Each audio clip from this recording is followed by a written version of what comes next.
Now we'll look at region of convergence for Z transform. We have seen what is the region of convergence for Laplace transform. What is the region of convergence for Laplace transform? It is the range of values of S, the Laplace variable or the Laplace domain variable, right? The range of the variable S or range of values for S for which the Laplace transform converges. Here, the set of values of Z in Z plane for which the magnitude of f of Z is finite, right? That means the f of Z must converge. For what values of Z does the f of Z converge?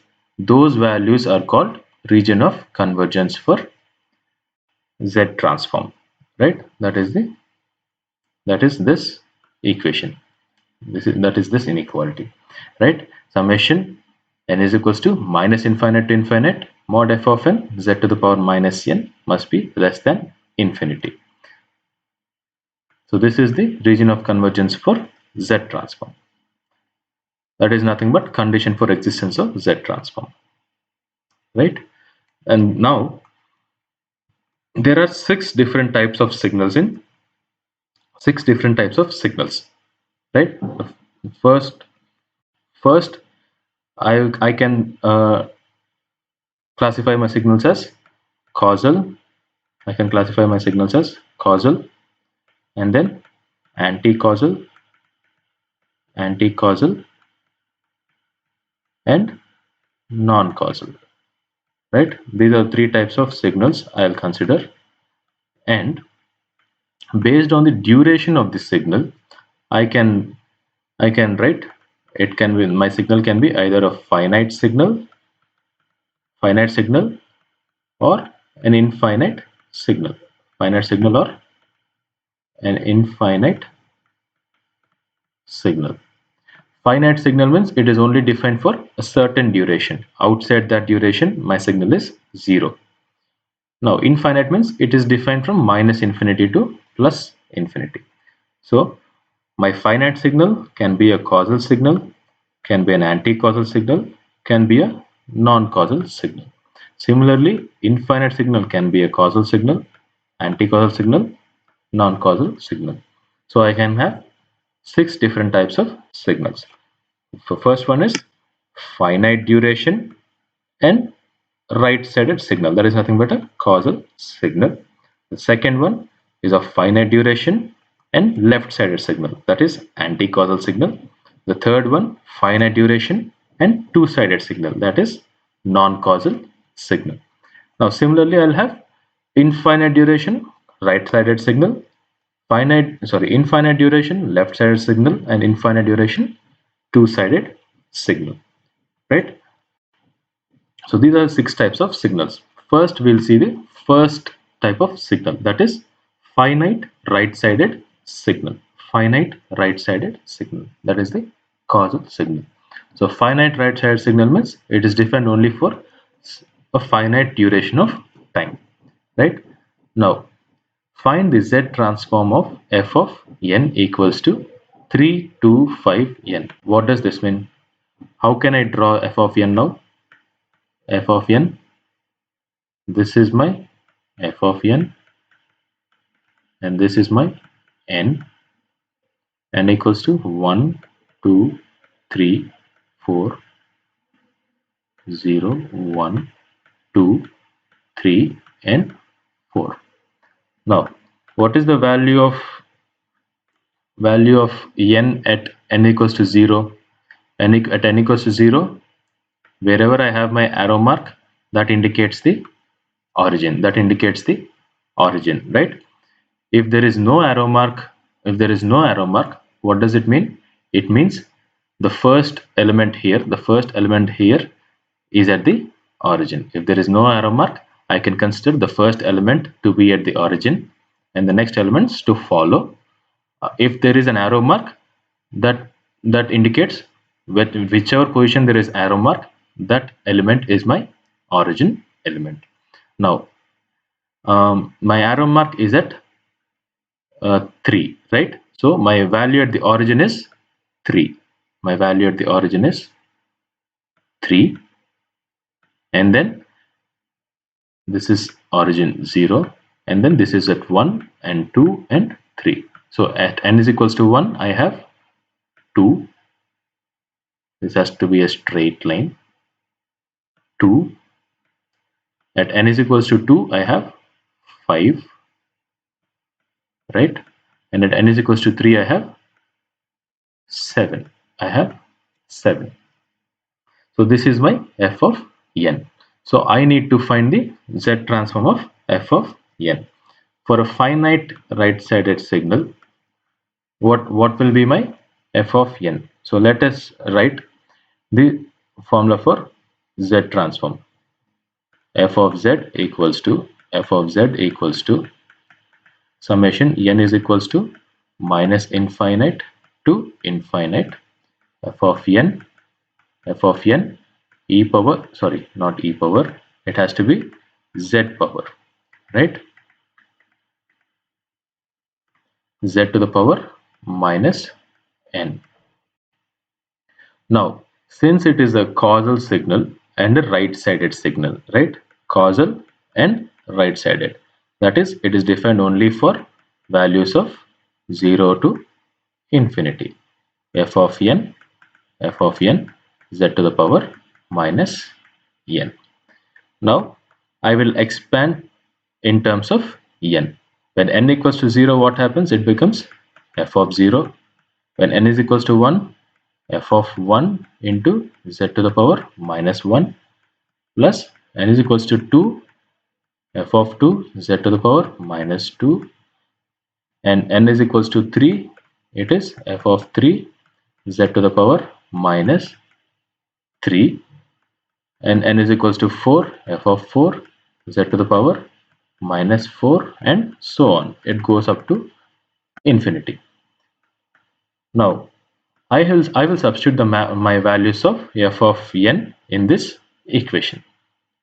On the right hand side, f of 0 is 3, f of 1 is 2, 2 into z inverse, and then I have f of 2, that is 5 multiplied by z to the power minus 2, and then I have 7 multiplied by z to the power minus 3, and for all other values of n, my f of n is 0, right? It is not defined, so I'll consider it 0. Everything else becomes 0. So this is my f of z. That is my f of z, right? That is my f of z. Now I need to find the ROC for f of z. I have to find the ROC for f of z. So what is my f of z? F of z is equals to 3 plus 2 divided by z plus 5 divided by z square plus 7 divided by z to the power 3. So this is my f of z. So if I substitute values of z, if I substitute z is equals to 0, right? If I substitute z equals to 0, what happens to f of z? What happens to f of z? F of z will become 3 plus 2 by 0, that is infinity, right? So this will become infinity if I substitute z equals to 0. Now if I substitute z equals to infinity, f of z will become f of z will become 3 plus 0 plus 0 plus 0. So f of z is a finite value, right? This is a finite value. If I substitute any other value between 0 and infinity, I will still have some finite value, right? This will be a finite value. This is going to be a finite value. This is going to be a finite value for any other value of z. So what does my what will be my ROC? My ROC will now be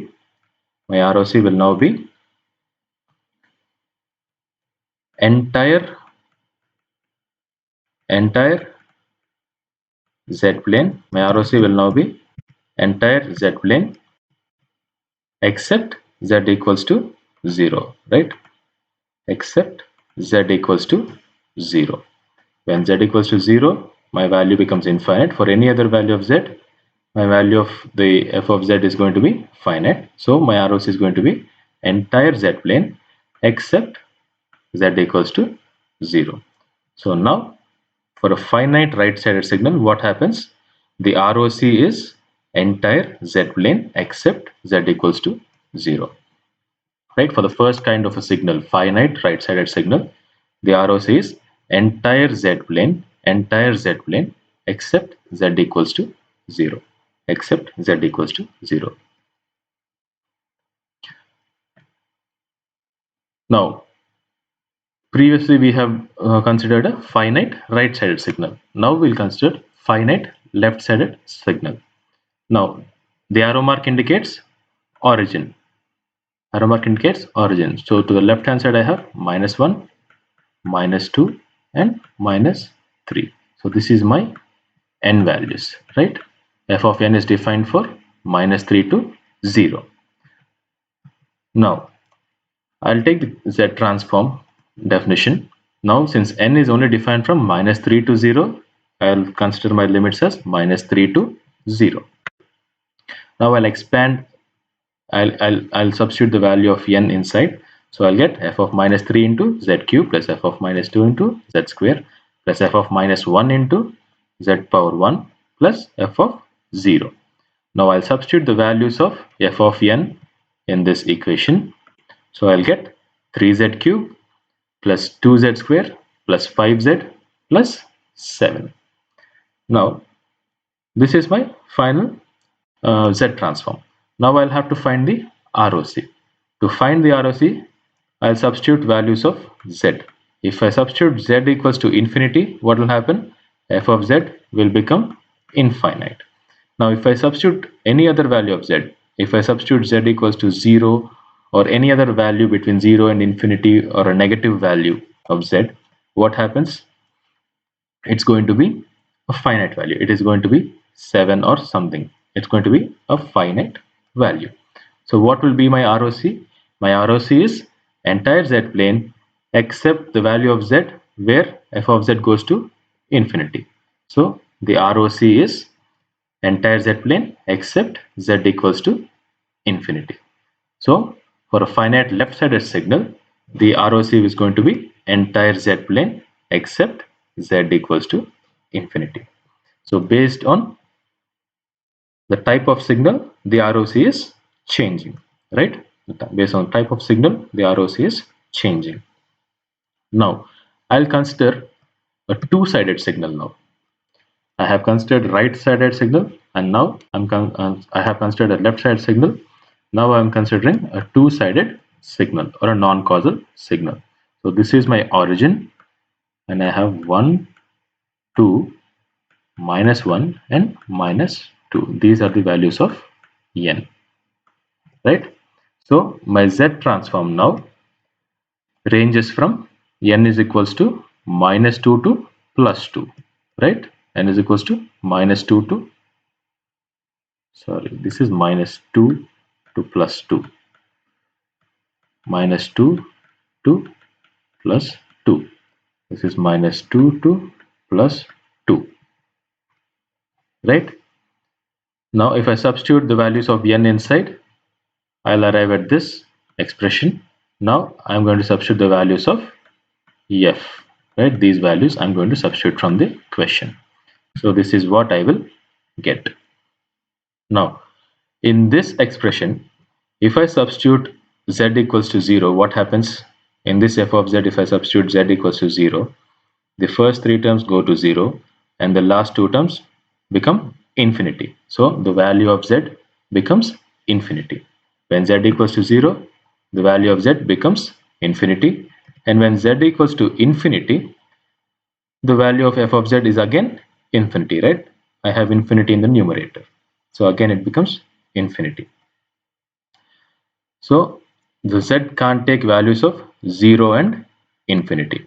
It cannot take the values of 0 and infinity. Now if I substitute any other value of z, if I substitute any other finite value for z, what happens? I will get some finite value. It results in some finite value. You can select any value for z and then check. F of z will yield a finite value. So what is my ROC now? ROC is entire z plane except z is equals to infinity and z equals to 0. Right? This is my ROC for finite two-sided signal. So for a finite signal, so for all the three types of finite signals, we have found out different ROCs, right? Based on whether the signal is causal, anti-causal, or non-causal, the ROC is changing. The ROC is changing. Now we have completed the finite signals. Now we look at infinite signals. First type of infinite signal I am considering is infinite right-sided signal, right? Infinite right-sided signal. Now this is the infinite right-sided signal, right? Since it is multiplied by u of n, it is a right-sided signal because u of n is defined only for n greater than or equal to 0. For n values of n less than 0, it is going to be 0. So it is a right-sided signal.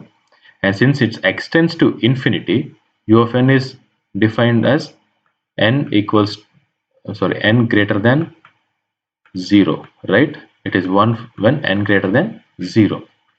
That means from 0 to infinity it is defined. So the length of this signal f of n is infinite, right? It is defined from 0 to infinity. So the length of the signal is infinite. So the given signal is infinite right-sided signal. Now we'll try and find the Z transform for an infinite right-sided signal. So what is the definition of Z transform? F of z equals to summation minus infinite to infinite f of n into z to the power minus n. Now let me substitute the value of f of n. F of n is equals to a power n into u of n. Now u of n means it is only defined from 0 to infinity. So instead of writing u of n here, I am going to change the limits from 0 to infinity. I am going to change the limits to 0 to infinity. Now whatever is there here, I am going to write it as a single term. So I can write it as a z inverse whole power n. A z inverse whole power n. Now from this equation, I will find the ROC. From this equation, I will find the ROC. That I will do later. Before finding the ROC, now I am going to simplify this equation and find the final expression for f of z. Now, by infinite geometric series formula, what do we have? Geometric series sum formula. Summation n equals to 0 to infinity c power n is equals to 1 by 1 minus c. It is equals to 1 by 1 minus c. When mod c is less than 1. If mod c is less than 1, then I can use this formula, right? Mod z is always less than 1 and mod a is less than 1. So we can say that this term inside is less than 1, right? Since we can say this is less than 1, then what I can write this entire summation as 1 by 1 minus c. In this case, c is equals to a into z to the power minus 1. So 1 by 1 minus a z to the power minus 1, right? 1 by 1 minus a z to the power minus 1. So this is my z transform. I can also write it in terms of z. In terms of z, what is it going to be? It is going to be, so I can write this 1 by 1 minus a by z. If I take the LCM of the denominator, I have z minus a divided by z, right? Now this z I can take it to the numerator, so it becomes z by z minus a. Z by z minus a. Now I need to find the ROC for f of z. I have found the expression for f of z, but it is not complete. I have to find the ROC. So from this expression, from this summation, I'll find the ROC. When does this term in the bracket converge? When will it converge? When this term, what is the condition for this to apply this formula? To apply this formula, what is the condition? The condition is a z inverse must be less than 1. Mod a z inverse must be less than 1. That was the condition we used. So I'll simplify this condition. What happens? Mod a divided by mod z is less than 1.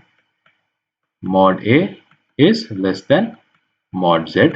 That means mod z is greater than mod a. Mod z is greater than mod a. Right? Mod z is greater than mod a. So this is my ROC. Modulus of z is greater than mod a. The term mod z equals to a. What does this represent? This represents a circle of radius a. A circle of radius a. A circle. Right? It represents a circle of radius a. In any direction, if you see, the radius is going to be a. Mod z equals to a means it is a circle. In z plane, we deal with circles. Right? We deal with circles. In Laplace domain, in S plane, we deal with straight lines or strips parallel to j omega axis. Here in Z transforms, in the ROC, in the Z plane, we deal with circles. We deal with circles. So mod Z equals to a represents a circle, right? Then mod Z greater than mod a, right? Then where will the mod Z greater than mod a lie? It lies outside this circle, right? Inside the circle, I'll have circles of smaller radius, that is mod z less than mod a. So mod z greater than mod a means it lies outside the circle. All points outside the circle is my ROC. So ROC is nothing but exterior of a circle with radius a. This is nothing but a circle with radius a. So my ROC is mod z greater than a circle with radius a. That is exterior of a circle with radius a. Right? For a infinite right-sided signal, my ROC is now exterior of a circle with radius a. Exterior of a circle with radius a. So this is how I can draw the ROC. If I have to draw the ROC, I will draw my z plane. I will draw my z plane, and then I will draw a circle with whatever radius it is mentioned here, right? And then since my mod z is greater than mod a, I am going to shade the region outside the circle.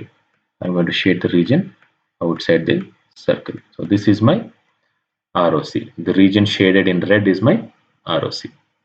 Now similarly, we look at left-sided signal and its duration is infinite, right?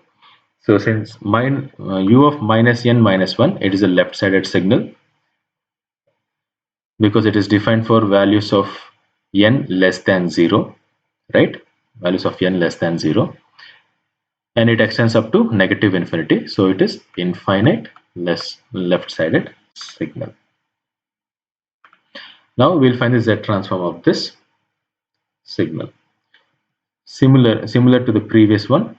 Now the limits of n will change from minus infinite to infinite to minus infinity to 1. And instead of f of n, I'm going to substitute minus a power n. And instead of u of n minus u of minus n minus 1, I have changed my limits, right? I have changed my limits. Now I'm going to substitute n is equals to minus n. So what happens when I substitute n is equals to minus n? this term here becomes a to the power minus n and z to the power n, and my limits here will become n is equals to infinity to 1. It will become infinity to 1. Now summation from 1 to infinity or infinity to 1 is same, right? Summation, if I change the upper and lower limits of my summation, it does not matter. I can exchange without any change in sign. In case of integration, if I exchange the limits, I have to introduce a negative sign. In case of summation, I don't have to introduce any sign. I can just change the upper and lower limits. I can just exchange the upper and lower limits. Now when I substitute n is equals to minus n, I'll get f of z equals to this minus sign as it is, and my summation limits are now 1 to infinity a power minus n z to the power n. Now when n is equals to 0, what happens to this entire term? When n is equals to 0, a power 0 and z power 0 is 1, and there is a negative term. So when n is equal to 0, the value is minus 1. So I'm adding 1 and subtracting 1. This is nothing but a power minus n z power n, right? A power minus n z power n at n is equals to 0, right? So if I combine the first two terms, I can get minus I can get summation, right? Minus summation n is equals to 0 to infinity a power minus n z to the power minus n plus 1. These first two terms I am combining. I'm combining and writing as summation n is equal to 0 to infinity. Previously I had 1 to infinity. Now this term is nothing but the same term at n is equals to 0. So that also I'm adding here. Now for this term I have to calculate the z transform, right? I have to simplify the z transform. Now what was the geometric series formula, geometric sum formula for infinite series? We had summation n is equals to 0 to infinity c power n is equals to 1 by 1 minus c when c mod c is less than 1. So I can write this as negative 1 by 1 minus a inverse z, negative 1 by 1 minus a inverse z plus 1 when mod a inverse z, what is the condition? It is less than 1, right? When mod a inverse z is less than 1. So what does it mean when mod a inverse z is less than 1? Mod z is less than mod a. So this is my ROC, and if I simplify this, I'll get my f of z, right? I'm going to take LCM and simplify. So if I simplify, I'll get a inverse z divided by this term here. So if I simplify it further, I'll get z by z minus a. So if you look at the two infinite signals we have considered, a power n u of n and minus a power n into u of minus n minus 1, the z transform for both of them is z by z minus a. Both of them have the same z transform. Where is the difference for both of these signals? The ROC. For the first signal, which is a right-sided signal, the ROC was mod z greater than mod a. Now for the left-sided signal, mod z is less than mod a. Mod z is less than mod a. So where is my circle? My circle is z is equals to mod a. This is my circle, and my ROC is mod z less than mod a. That means it is inside the circle of radius. It is inside the circle of radius a. It is inside the circle of radius a. So for a left-sided infinite signal, the ROC is interior of a circle of radius a. Interior of a circle of radius a. Now similarly, if I find the Z transform for a two-sided signal, for the first signal, my this is the right-sided signal, right? This is the right-sided signal, and it is of infinite duration. So my ROC is going to be exterior of the circle, of modulus, sorry, exterior of the circle of radius, how much? A, right? Exterior of circle of radius A.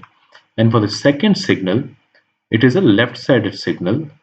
That means my ROC is going to be interior of a circle of radius. What is there here? B, of radius B, right? It is going to be greater than A and less than B. So how will my ROC look like? So this is the circle of radius A, and this is the circle of radius B, right? I'm considering A is less than B. I'm considering A is less than B, right? Now where is my ROC? My ROC is greater than A, that is exterior of A and interior of B. It must be inside B, and at the same time it must be outside A. So this is the region of convergence for my two-sided signal. So what is the region of convergence of two-sided signal? The region of convergence of a two-sided signal is now going to be the area in between two circles of radius A and B. It is the area in between two circles. That is what we have seen here. It is the area in between the two circles. Right? I'm not discussing the procedure to find out the Fourier transform for this signal because it's a combination of the two previous slides. The first one is discussed as the right-sided infinite signal, and the second one is discussed as the left-sided infinite signal. So the same procedure, right? You can find out them separately and then add them. You'll get the answer. So that is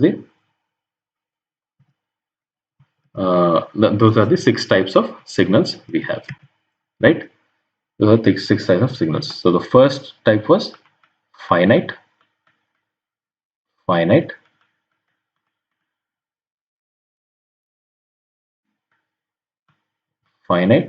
and infinite, right? Finite and infinite.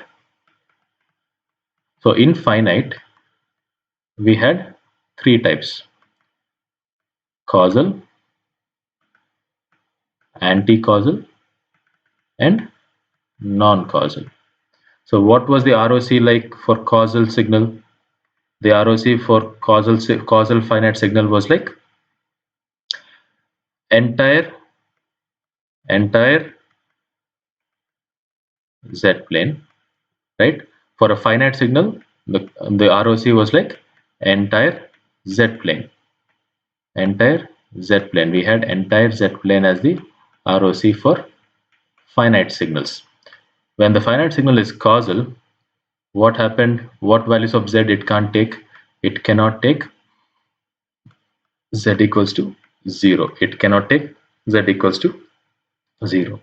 Similarly, when it is anti-causal, it cannot take Z equals to infinity, except Z equals to infinity, right? In the first case also, here it is except Z is equals to 0. Except Z equals to 0. In the case of non-causal, it is except Z is equals to 0 and infinity, right? When a signal is of finite duration, the ROC is the entire Z plane, and based on what kind of finite signal it is, these values cannot be considered for the ROC, right? For causal, Z equals to 0 cannot be considered. For an anti-causal, z equals to infinity is not considered, and for non-causal z equals to 0 and infinity cannot be considered. Similarly, for the infinite signal, there are again three types: causal, anti-causal, non-causal. So what is the ROC of an infinite signal? ROC of an infinite signal for a causal signal, it is exterior of a for a causal signal it is exterior of a circle, right? The radius of that circle is defined based on the question, right? Exterior of a circle. For an anti-causal signal, it is interior of a circle, right? For the anti-causal signal, it is interior of a circle, and for a non-causal signal, the ROC is in between two circles, in between two circles. So these are the different types of ROCs that we'll have, right? Different types of ROCs that we're going to have. Now we look at the properties of ROCs. Now ROC of f of z consists of a ring in z plane centered about origin, right? This is my origin, and it will consist of rings. It will consist of rings which are centered at origin, right? That is ROC. That is what ROCs of f of z will consist of, right? If you remember, ROCs of Laplace transform, what was there in the ROC of Laplace transform? ROC of Laplace transform, it had strips. It had strips parallel to j omega axis. It had strips parallel to your j omega axis, right? The second property is the ROC does not contain any poles, similar to that of the Laplace transform. The region of convergence will not contain any poles. Poles will not be contained. And then, if f of n is of finite duration, the ROC is the entire z plane. That's what we have seen, with the exception that it can accept possibly z equals to 0 or z equals to infinity, or both 0 and infinity, right? It cannot contain either z equals to 0 or z equals to infinity, or sometimes both. It cannot contain both, right? When it cannot contain both, when the f of n is a non-causal signal. When f of n is a causal signal, it cannot have z equals to 0. When f of n is an anti-causal signal, it cannot have z equals to infinity. If f of n is a right-sided sequence, then what does it mean? It is a causal signal. Then the ROC will be exterior or greater than R0, right? Greater than a circle. That means it is exterior of a circle. For left-sided sequence, the ROC will be less than R0. Mod Z will be less than R0. You don't have to write this 0 less than. Mod Z is less than R0, right? And for a two-sided signal, it's going to be in between the two circles, right? And if the Z transform is rational, then its ROC is bounded by poles or extends to infinity, similar to that of Laplace transform. The boundaries for ROC is nothing but it has to be either bounded by poles or it must extend to infinity, right? That is one property. And the last property, not the last property, there are few more properties.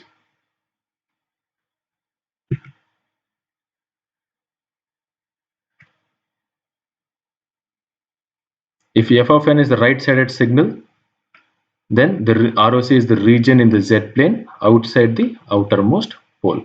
Right-sided signal means ROC is going to be outside the outermost pole, right? So if this is my right, if I have the right-sided signal and I have, let us say, two poles. I have two poles, right? A and B. If my f of n is a right-sided signal, my ROC is going to be outside of the outermost pole. Outside of the outermost pole. What is the outermost pole? Outermost pole is B. So outside the outermost pole. So this is going to be the ROC for right-sided signal. Right-sided signal. Now,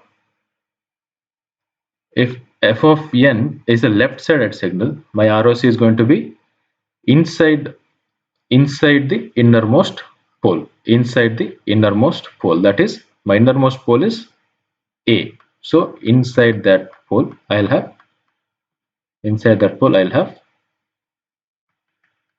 my ROC when my f of n is a left-sided signal. So what happens if my f of n is in between? Sorry, if my f of n is a two-sided signal, it is not right-sided or left-sided. If it's a two-sided signal, then my ROC is going to be in between the two poles. In between the two poles, right? Two-sided signal. Two-sided signal. So for two-sided signal, it's going to be in between the two poles. For right-sided signal, it's going to be outside the outermost pole. And for the left-side signal, it's going to be inside the innermost pole, right? Inside the innermost pole. So these are the different properties of ROCs. Now we'll look at